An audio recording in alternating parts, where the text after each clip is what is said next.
Hello and welcome to Yeast Infection, the Shocking Truth. Just a short but highly informative video with some very surprising details about yeast infection. So let's get straight into it.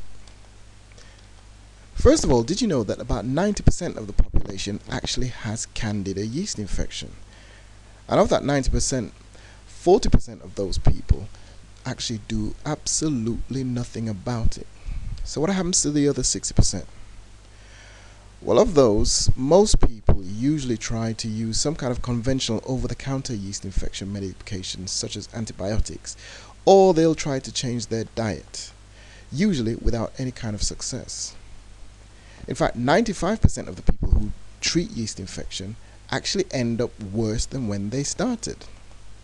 And it's a simple fact that yeast infection remains one of the most common diseases in the United States today. That's because it's physiologically impossible to cure yeast infection the way most people actually try to do it. So how do you cure yeast infection? How do you cure it quickly? And most of all, most importantly, how do you cure it permanently? Well, here's what you do to start.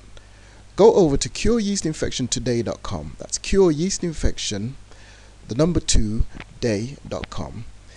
And over there on that site you'll find lots of useful information on how to recognize the symptoms of yeast infection, and most importantly how you can cure yeast infection quickly and how you can cure yeast infection permanently. So just click on the link over to the right hand side of the page or somewhere else on this page. Go over to cureyeastinfectiontoday.com and hopefully we'll be able to get rid of that problem for you permanently.